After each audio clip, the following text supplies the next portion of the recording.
Shalom semua, perkenalkan kami dari kelompok GK27 dari GB6 akan mempresentasikan materi tentang obat pada sistem saraf, yaitu obat fentanyl. Kelompok kami beranggotakan Arlan Christian Umbu Tarapraing, kedua Gabriel Spani Tampu Bolon, 3. Beatrix Basilisa Niron, 4. Mareta Cecilia, 5. Putri Oktarina, 6. Christina Daily, 7. Dendrimar Putragulo, 8. Fiona Trivena Frederista, 9. Kori Agnesia Nebaho, dan yang terakhir Delan Irfan Dinanti. Oke, selanjutnya apa sih itu obat fentanyl?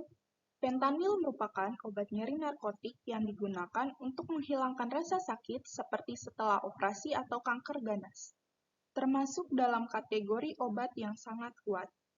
Obat ini juga merupakan obat tambahan yang digunakan saat prosedur anestesi. Nama dagang obat ini adalah Durogesic, ada juga Entanil, Pentacaf, Pentanex. Selanjutnya, mari kita kenali obat fentanyl ini dengan mengetahui yang pertama, cara kerja, yang kedua, sediaan, yang ketiga, golongan dan klasifikasi, yang keempat, indikasi dan kontraindikasi, yang kelima, efek samping, yang keenam, dosis cara pemberian, dan yang ketujuh, lainnya seperti indeks keamanan terhadap ibu hamil.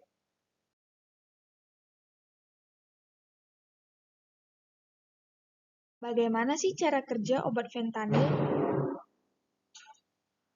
Obat ini bekerja dengan mengganggu cara saraf memberi sinyal rasa sakit antara otak dan tubuh. Perlu diingat bahwa fentanyl hanya bisa digunakan sesuai dengan resep dokter. Oke teman-teman, sekarang kita mau lihat sediaan dari obat fentanyl. Obat ini tersedia dalam bentuk yang pertama itu adalah patch. Patch itu dia seperti koyo. Dan cara pakainya juga seperti koyo pada umumnya. Namun, teman-teman harus cuci tangan terlebih dahulu sebelum memakainya. Hindari panas matahari yang kuat saat memakainya, karena dapat meningkatkan jumlah fentanyl yang terserap ke dalam kulit dan meningkatkan efek risiko samping ataupun overdosis. Selain tersedia dalam bentuk patch, obat fentanyl juga tersedia dalam bentuk injeksi. Nah, injeksi ini nantinya akan disuntikan langsung ke dalam pembuluh darah vena atau ke dalam cairan infus. Adapun dalam bentuk lozenges, merupakan formulasi padat fentanyl sitrat pada batang dalam bentuk lollipop, yang mana larut perlahan dalam mulut untuk absorpsi transmukosal. Namun, pemakaian lozenges ini sangat kontroversial. Oke, selanjutnya kita masuk ke dalam golongan obat. Termasuk golongan apa sih obat fentanyl ini? Obat fentanyl termasuk dalam obat golongan analgesik opioid yang digunakan sebagai premedikasi dan anestesi umum. Opioid itu apa sih? Opioid adalah obat golongan analgesik atau pereda nyeri yang umum diresepkan untuk mengobati rasa sakit, sedang, hingga parah atau terus-menerus. Rasa sakit tersebut seperti sakit terkait kanker, nyeri setelah operasi, serta nyeri hebat akibat trauma atau cedera. Perlu teman-teman ketahui, ada banyak jenis obat golongan opioid selain fentanyl, yaitu 1. Morfin, 2. Oksikodon, 3. Oksimorfon, 4. Hidromorfon, 5. Hidrokodon, 6. Metadon, 7. Buprenorfin, 8. Inilah fentanyl. Dan dalam farmakologi, fentanyl adalah opioid sintetik dalam keluarga fenilpiperidin yang meliputi sufentanil, alfentanil, remifentanil, dan carfentanil. Setelah kita mendengar golongan obat dari obat fentanyl, Sekarang kita harus mengetahui apa saja indikasi dan kontraindikasi dari obat fentanyl. Yang pertama ada indikasi. Diberikan kepada pasien dengan nyeri akut akibat cedera berat, diberikan ketika melakukan prosedur bedah satu, dan penghilang nyeri, misalnya pada nyeri kronis dan nyeri kanker, yang pastinya sesuai dengan dosis yang diberikan dokter. Lalu, kita masuki kontraindikasi.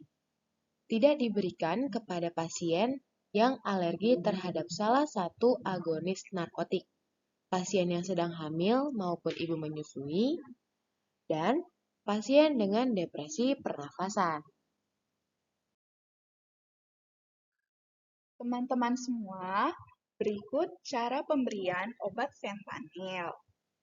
Yang pertama, dengan disuntikan ke dalam pembuluh darah vena. Lalu yang kedua, dapat diaplikasikan ke bagian kulit yang datar menggunakan koyo atau pads. Lalu yang ketiga, dengan dimasukkan langsung ke dalam infus atau IV. Oke, selanjutnya teman-teman semua sudah tahu belum dosis obat fentanyl? Yang pertama, pada dosis dewasa, diberikan secara transdermal berkisar 12-100 mcg per jam. Kemudian, sebelum anestesi 50-100 mcg, lalu 50-200 mcg diikuti 50 mcg dengan dosis maksimal 200 mcg. Yang kedua, pada dosis anak-anak, 2-3 mcg per kilogram melalui suntikan intravena diikuti dosis 1 mcg per kilogram.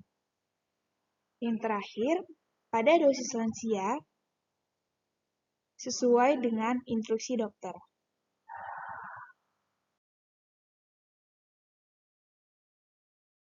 Setelah kita mendengar mengenai dosis obat fentanyl, sekarang kita harus mengetahui efek samping dari penggunaan obat fentanyl.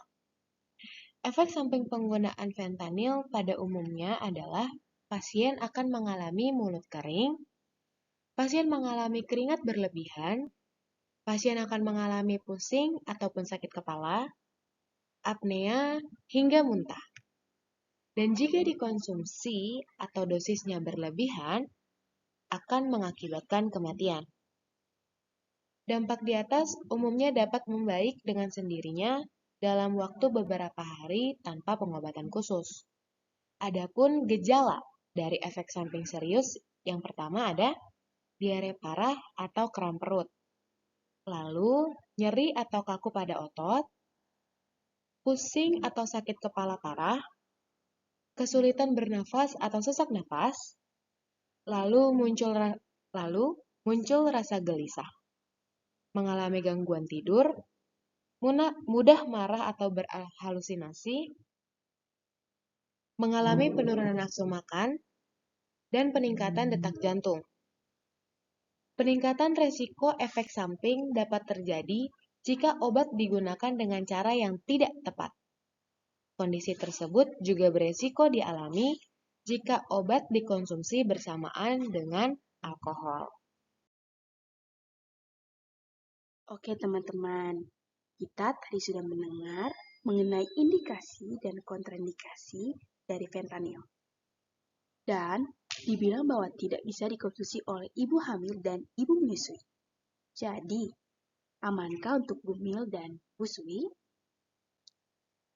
Menurut US Food and Drug Administration atau FDA, mereka memasukkan fentanyl dalam golongan obat kategori kehamilan C.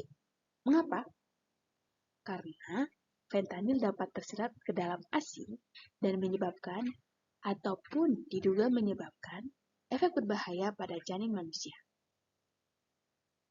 Jadi, obat fentanyl ini tidak aman untuk dikonsumsi oleh bumil dan busui.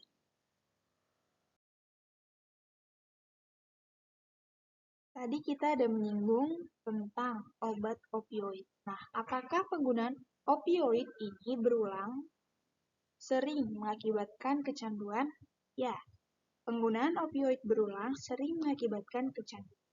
Bahkan, penggunaan opioid jangka panjang berhubungan dengan hipogonadisme atau produksi testosteron pada pria dan estrogen pada wanita terhambat.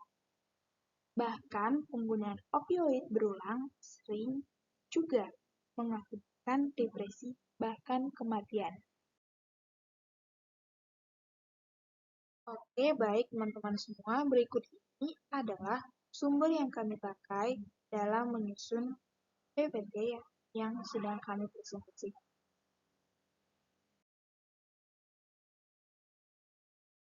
Sekian dari presentasi kami. Apabila ada kesalahan kata, mohon dimaafkan. Terima kasih.